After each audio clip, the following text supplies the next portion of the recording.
अस्सलामुअलैकुम दोस्तों, आज हम बात करेंगे कैसे एक औरत ने सांप को पैदा किया और कैसे वो सांप की माँ बनी। आपसे गुजारिश है वीडियो को पूरा ज़रूर देखें, यकीनन आपकी रूह कांप उठेगी। चलिए देखते हैं वीडियो, लेकिन हाँ, वीडियो को लाइक करते रहिए। दोस्तों, कहा जाता है कि किसी इलाके में एक नेक लड़की रहा करती थी। वो बहुत ही ज़्यादा खूबसूरत थी। एक बार वो लड़की कहीं पर जा रही थी और एक हिंदू शख्स ने उसको जाते हुए देख लिया और वो उसके हुस्न का आशिक हो गया। वो किसी भी तरह से उस लड़की से बात करना चाहता था, उसको पाना चाहता था, यानी कि उससे शादी करना चाहता था, मगर ऐसा हो न सका और उस मुसलमान लड़की की शादी एक मुसलमान शख्स के साथ हो गई। वह उसके साथ में बहुत खुश थी। इधर वो गैर मुस्लिम शख्स उस लड़की के प्यार में पागल हो रहा था, उसको दिलो जान से चाहने लगा था, मगर वो शादी करके किसी और के पास चली गई और वो कहने लगा कि वो लड़की शादी करके किसी और के पास गई हुई तो है, मगर मैं उसको कभी भी सुकून के साथ रहने नहीं दूंगा, उसका सुख और चैन मैं छीन लूंगा। उसके बाद में वो शख्स एक काले जादू करने वाले बाबा के पास चला गया और उसने उस लड़की और उसके शौहर के ऊपर काला जादू कर दिया। उस लड़की का शौहर बहुत अच्छा और नेक इंसान था और वो इस काले जादू के असर में आ गया था, इसलिए वो अब उदास उदास सा रहने लगा था और इस वजह से उसको शुरू के 5 सालों तक कोई औलाद नहीं हुई। उसके बाद में वो किसी के कहने पर अपना रूहानी इलाज कराने चला गया। बहुत इलाज करवाने के बाद में आखिरकार उसके घर में एक बेटी पैदा हुई। उस बेटी को घर में बहुत चाहते थे, मगर उस बच्चे का बाप उसको देखना भी नहीं चाहता था। मगर फिर भी वो औरत बहुत खुश थी कि चलो घर में रहमत तो आई है। वक्त के साथ साथ उसका बाप भी अपनी बेटी को चाहने लग जाएगा। उसके बाद जब वो तकरीबन 8 महीने की हुई, फिर एक दिन एक फ़कीर बाबा ने उनके दरवाजे पर आवाज़ लगाई। उस औरत ने एक नौकरानी से कहा कि फ़कीर को कुछ सदका खैरात देकर भेज दो, मगर वो फ़कीर जिद करने लगा कि उसे घर की मालकिन से मिलना है, बहुत ज़रूरी बात करनी है। हालांकि वो औरत किसी के सामने नहीं आती थी, मगर पता नहीं उस दिन ऐसा क्या हुआ कि वो औरत खींची खींची उस फ़कीर के सामने आ गई। वो फ़कीर कहने लगा, बेटी बहुत भूख लगी है, खाना खिलाओ। उस औरत ने उसको खाना खिला दिया। फिर वो कहने लगा, बेटी पानी भी पिलाओ। उस औरत ने अपनी नौकरानी से कहकर पानी भी मंगवा दिया। फ़कीर ने जैसे ही पानी में देखा तो उस औरत से कहने लगा कि इस पानी में तो सांप है। अगर वीडियो आपको पसंद आ रही है तो चैनल को सब्सक्राइब करते रहें। ये सुनकर वो औरत बहुत हैरान हुई और कहने लगी, पानी में सांप कैसे हो सकता है? फ़कीर फिर कहने लगा कि बेटी, आप पर किसी ने काला जादू किया हुआ है, आपकी कोई भी औलाद जिंदा नहीं बचेगी। इस पर वो औरत हंसने लगी और कहने लगी, तुम झूठ बोल रहे हो, मेरी तो एक बेटी है जो अंदर सो रही है।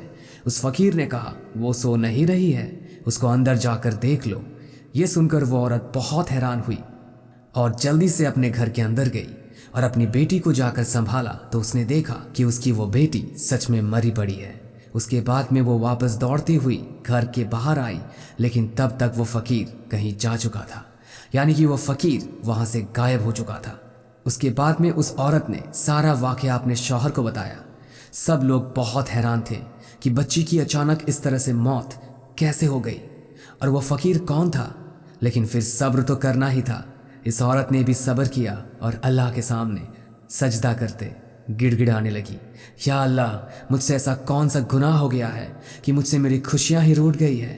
खैर दोस्तों, इस बच्ची की मौत के 1 साल के बाद फिर से इस औरत की एक और बेटी पैदा हुई, जो पहले वाली बेटी से भी बहुत ही ज़्यादा खूबसूरत थी।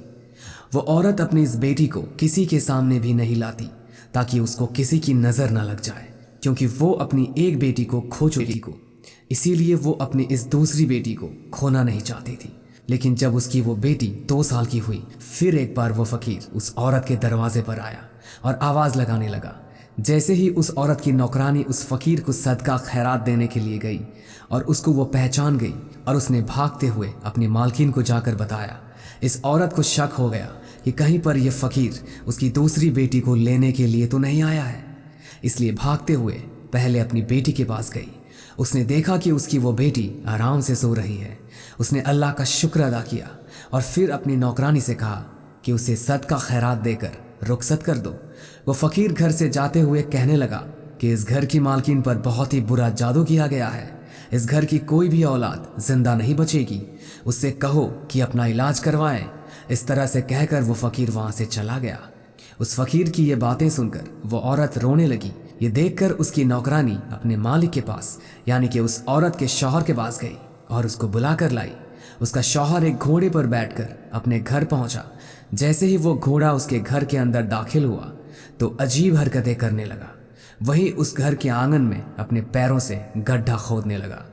ये देखकर सब लोग हैरान हो गए। ये घोड़ा घर में कब्र किसकी खोद रहा है। देखते देखते उस घोड़े ने एक बड़ा सा गड्ढा खोद दिया। फिर उसके बाद में उस औरत की बेटी अपने कमरे से चलती हुई उस गड्ढे के पास आई। सब उसको रोकते इससे पहले ही उस गड्ढे में गिर गई और उसकी वहीं पर जान निकल गई। इस हादसे के बाद में अब उस औरत को यकीन हो गया था कि वो फकीर ठीक ही कह रहा है। उसके बाद में फिर वो एक बहुत बड़े आलिम के पास गई और अपना इलाज करवाना शुरू कर दिया। उस इलाज के दौरान ही उसके घर में एक और बेटी पैदा हुई। अब वो औरत और उसका शौहर दोनों ही खौफजदा रहते थे। उनकी इस बेटी के साथ भी कुछ ऐसा वैसा ना हो जाए, मगर आखिर में वही हुआ जिसका उनको डर था। एक दिन वो अपनी बेटी को साथ में लेकर उस आलिम के पास जा रहे थे कि रास्ते में अचानक कहीं से उड़ती हुई एक चील आई और वो उस मासूम सी बच्ची को उठाकर ले गई और ये दोनों मियाँ बीवी देखते ही रह गए। उस चील ने आसमान में ले जाकर बच्चे को वहीं पर छोड़ दिया। वो बच्ची सीधे जमीन पर आकर गिर गई और उसका पूरा जिस्म पूरी तरह से बिखर गया। यह हादसा देखकर दोनों मियाँ बीवी तड़प कर रह गए, मगर वो करते भी तो क्या करते। मगर अब वो सोचने लगे कि आखिर ये सब हो क्यों रहा है, आखिर हमारे बेटियों को मारने वाला है कौन। दोस्तों, इसके कुछ दिनों के बाद इनके घर में फिर से वही फकीर आया और आवाज लगाने लगा। नौकरानी ने देखा कि ये वही फकीर है। नौकरानी दौड़ती हुई अपनी मालकिन के पास गई और उसको इस फकीर के बारे में बताया। वो औरत फकीर के सामने आई और रोती हुई बोली, अब तुम किसको लेने आए हो? जब भी तुम आते हो हमारी औलाद को ले जाते हो।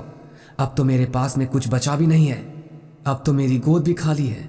वो फकीर कहने लगा, ऐ औरत, तुम मुझ पर यकीन रखती हो तो मुझे अपने घर के अंदर ले चलो, मुझे खास तुम्हारे काम के लिए ही भेजा गया है। उस औरत ने उस फकीर पर यकीन कर लिया और उसको अपने घर के अंदर लेकर आई। फकीर ने उसके पूरे घर का चक्कर लगाया और फिर एक जगह पर बैठ गया और फिर पानी मांगने लगा। उसकी नौकरानी ने उसे पानी ला कर दिया। फिर फकीर ने काफ़ी देर तक पानी पर कुछ पढ़ता रहा और उस औरत से कहा कि देखो इस पानी के अंदर तुम्हें क्या दिख रहा है।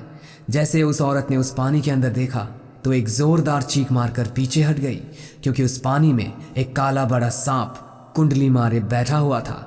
फिर उस फकीर ने कहा कि बेटी, देख लिया ना, तुम पर काला जादू किया गया है। इस काले जादू से तुम्हारे पेट के अंदर एक सांप को बैठा दिया गया है जो आपके हर बच्चे को मार देता है। वो औरत कहने लगी, पर मेरे तो सारे बच्चे सही सलामत पैदा होते हैं। तो उस फकीर ने कहा, तुम्हें खुशियां मिलती ज़रूर है मगर फिर वापस छीन ली जाती है। आपके बच्चों को मारने वाला कोई और नहीं बल्कि वही सांप है जो तुम्हारे पेट में बैठा हुआ है। वो औरत कहने लगी, बाबा, मगर मेरा दुश्मन कौन है? वो कौन है जिसने मेरे ऊपर काला जादू किया है? तो वो फकीर बाबा कहने लगे, बेटी, एक गैर मुस्लिम शख्स तुम्हारा दीवाना हो गया था, मगर तुम्हारी शादी जब किसी दूसरे के साथ हो गई तो तुम्हारा सुख चैन खेलने के लिए तुम्हारे ऊपर काला जादू करवा दिया। अब अगर तुम चाहती हो कि तुम्हारे ऊपर से काले जादू का असर खत्म हो जाए, तुम्हें औलाद का सुख मिल जाए, तुम्हें एक मुश्किल घड़ी के साथ गुजरना होगा। दोस्तों, अगर आपको ये वीडियो पसंद आ रही है तो इसको लाइक करते रहें। वो औरत अल्लाह की एक नेक बंदी थी। उसने हिम्मत करके कहा कि मैं इसके लिए हर मुश्किल घड़ी से गुजरने के लिए तैयार हूँ, आप बस हुक्म करें, बस इस बंदे इल्म को यहाँ से हटाना है। वो फकीर कहने लगा, तुम्हें अपनी औलाद को जिंदा रखने के लिए उस सांप को पहले पैदा करना होगा, यानी उस सांप को पहले अपने पेट से बाहर निकालना होगा, तभी तुम्हारे आने वाले बच्चों की जिंदगी महफूज हो सकती है। वो औरत अपनी औलाद को बचाने के लिए इस मुश्किल काम को करने के लिए राजी हो गई। इसके बाद में फकीर ने उसको कुछ अमल भी बताए जिसको उसने रात में तन्हाई में करने थे। फकीर ने उस औरत को ये भी बताया कि वह सांप तुम्हारे पेट में मौजूद जरूर है मगर वो अंदर बढ़ नहीं रहा है। अगर तुम उससे मोहब्बत का इजहार करोगी, यानी कि अगर तुम उससे कहोगी ये मेरा बच्चा है, मुझे इसको पैदा करना है, तो फिर वो तुम्हारी हर बात सुनने लगेगा। फिर किसी भी तरह से तुम उसे अपने पेट से बाहर निकाल सकोगी। उसके बाद ऐसा ही हुआ। वो औरत अपने पेट पर हाथ फेरते हुए कहती कि मेरे पेट के अंदर जो भी है वो मेरा बच्चा है, मैं उसे दुनिया में लाना चाहती हूँ, मैं उसकी माँ हूँ। उस सांप ने उसकी ये बातें सुन ली। फिर वो सांप उसके पेट के अंदर बढ़ना शुरू हो गया। इस औरत ने एक बूढ़ी दाई माँ से भी बात कर ली थी कि जब भी मेरे यहाँ बच्चा पैदा होगा तो मेरे पेट से कोई बच्चा बाहर नहीं आएगा, बल्कि हो सकता है एक सांप बाहर निकलेगा, मगर तुम डरना मत। दोस्तों, अगर आपको ये वीडियो पसंद आ रही हो तो इसको लाइक करते रहें। वो बूढ़ी औरत भी हिम्मत वाली थी, वो इसके लिए तैयार हो गई। फिर एक दिन वो वक्त भी आ गया जब उस औरत ने एक सांप को जन्म दे दिया, लेकिन उन वजीफों की बरकत से वो सांप जिंदा नहीं बल्कि मुर्दा हालत में बाहर आया। और अल्लाह का करम है ऐसा हुआ। और उसके साथ में उस औरत ने एक बेटे को भी जन्म दे दिया। वो औरत अपने सामने एक सांप को देखकर बहुत हैरान हुई। वो सोचने लगी कि वो किस तरह से अपने पेट में एक सांप को पाल रही थी। फिर उसने अल्लाह ताला का शुक्र अदा किया। इसके बाद में अल्लाह ने फिर उस औरत को एक एक करके 2 और बेटे अदा किए थे, जो बिल्कुल ठीक और सही सलामत पैदा हुए। काले जादू का असर अब पूरी तरह से खत्म हो चुका था। इसके कुछ दिनों के बाद वो फकीर बाबा उसके दरवाजे पर आया और वो औरत कहने लगी, बाबा कुछ बुरी खबर सुनाने तो नहीं आए हो ना? अब तो मेरे बेटे भी बड़े हो गए हैं, जो बिल्कुल सेहतमंद हैं, और हर रोज़ मैं उनकी लंबी उम्र की दुआ भी करती हूँ।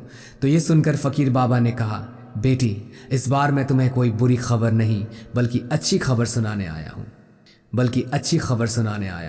तुम पर जिस हिंदू शख्स ने काला जादू करवाया था, वो फिर से तुम्हारे ऊपर काला जादू करवाने के लिए जंगल में चंदन की लकड़ियाँ काट रहा था। तो उसको किसी बड़े से काले सांप ने डस लिया और वो वहीं पर तड़प कर मर गया। ये सुनकर वो औरत बहुत खुश हुई और अल्लाह का शुक्र अदा करने लगी। इस वीडियो में इतना ही। अल्लाह हाफिज़।